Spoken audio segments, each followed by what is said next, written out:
When many people make a mistake, they're not willing to admit when they're wrong. Instead, they try to hide their mistake. That is not the case with me. I made a major mistake with my reporting on the new Land Cruiser. We're going to get into that in today's video, so let's just jump right into it. Now, quick background on this Land Cruiser. It's a 2024, and so it is just over a year old now. And I'm almost at 10,000 miles on this car. Now, I bought this Land Cruiser because I thought it would be really cool to own. It's a cool looking vehicle, supposed to be a fun off-roader. And this is Toyota's new truck platform, so I thought it would be very valuable when it comes to YouTube content because a lot of people are going to be buying Toyotas with this platform, and more specifically with this powertrain, the turbo 4-cylinder with the hybrid. And over the course of my ownership, I have had a lot of complaints with this new platform. Some of which are still very relevant, like the cheaper material use, a poorly packaged hybrid battery that robs tons of cargo space, and horrible fuel economy. I mean, who can live with 0 miles per gallon? Now, in all seriousness, this is supposed to average 22 miles per gallon around town and 25 on the highway.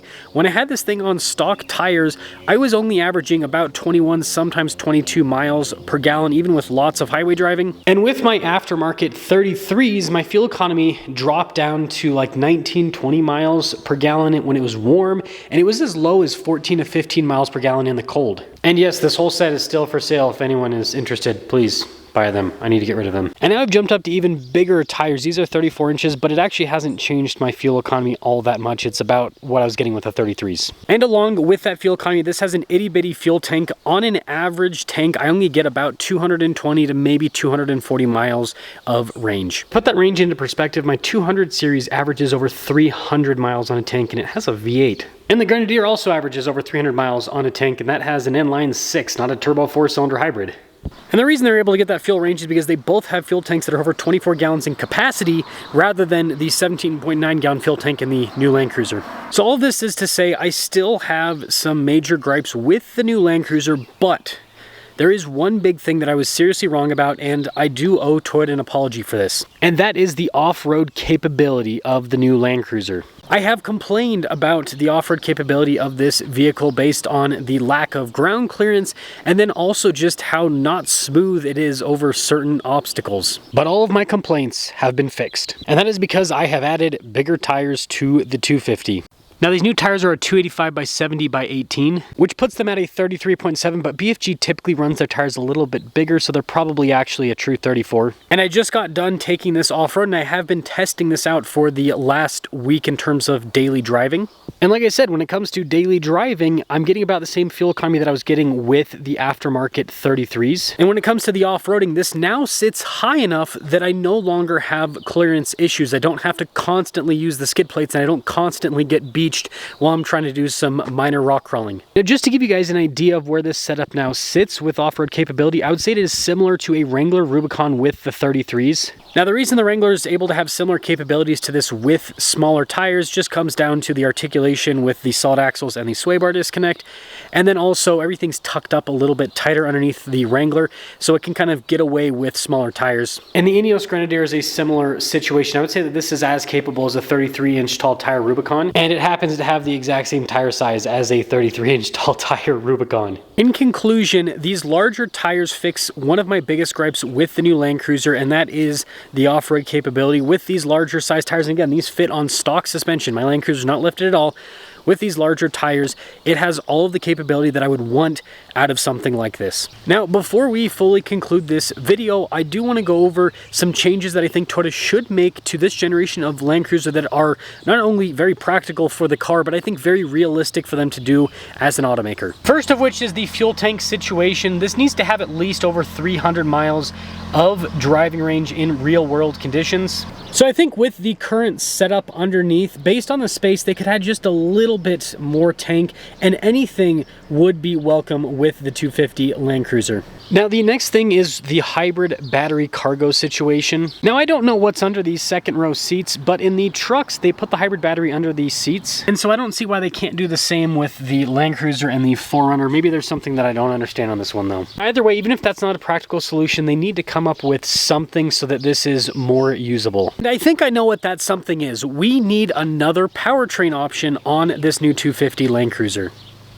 There's a lot of people, myself included, that prefer Toyota's styling to Lexus's styling. And the reason that I bring up Lexus is the GX550 has a V6 that's built on the same platform as the Land Cruiser, and I think the Land Cruiser should also have that V6 as an option. Like I said, there's a lot of people, myself included, that prefer this exterior style to the exterior of the GX. And not only the exterior, but also the interior. I just like Toyota interiors better than Lexus interiors. Now, it might sound weird to you guys, but I actually prefer the more rugged feeling trim in the Land Cruiser. I don't like soft touch everything that you have in the Lexus product. It just feels weird in an off-roader. And while we're talking about stuff the GX has, the Land Cruiser does not. Stabilizer bar disconnect is on the Land Cruiser. The GX has EKDSS. Now, I know that Toyota wants to differentiate the GX from the Land Cruiser, but I do think that having EKDSS as an option would be really awesome with the new Land Cruiser.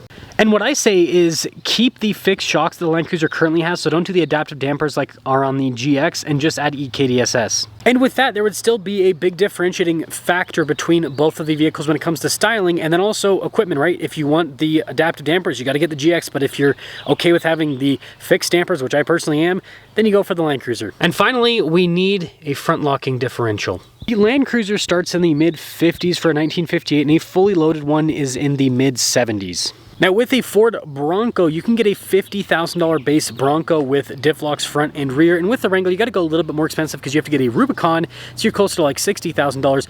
But both of those vehicles offer a front diff lock at the price point that this is within.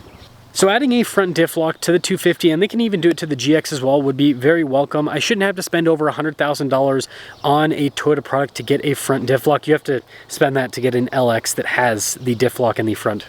And to really hammer home with this point, again, most people are never going to take the LXs off-road, whereas plenty of people will take these off-road, and again, plenty of people like Toyota styling more than Lexus styling. I was wrong about the off-road capability of the new Land Cruiser. I just needed to put bigger tires onto my Land Cruiser to get what I was looking for, so I'm sorry to Toyota for saying that the new Land Cruiser is not capable enough off-road.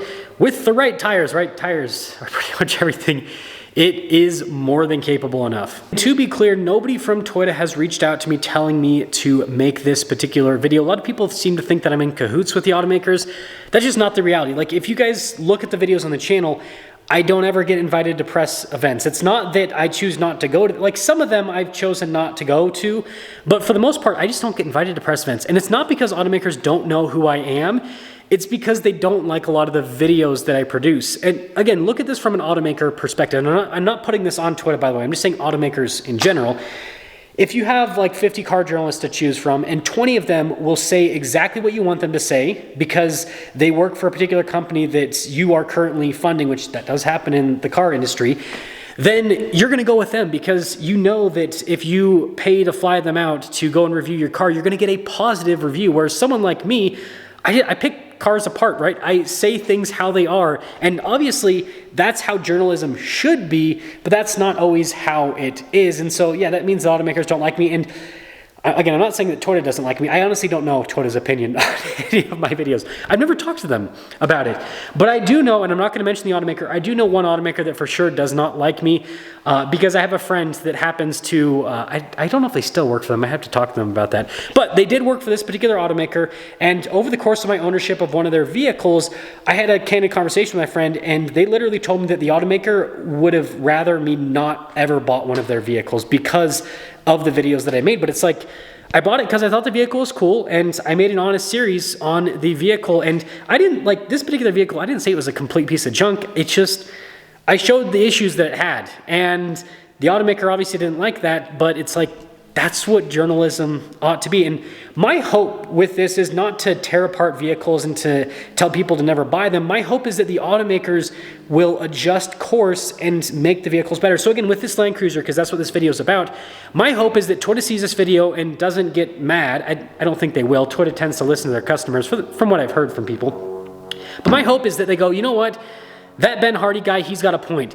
Let's throw a V6 in the Land Cruiser. Let's give it KDSS. Let's give it a front diff lock. Let's call it a, the GR250 or, the Land Cruiser TRD. And yeah, just run with it. That's what my hope is. My hope is that this causes positive change that makes the vehicle better. So, I don't know. That's my 2 cents on this whole situation. Again, I owe Toyota an apology for the whole ground clearance thing because all I needed to do was just put bigger tires. Again, they left space in the wheel wells for those bigger tires for people like me, and I should have taken advantage of it earlier, but now I know, and now you guys know.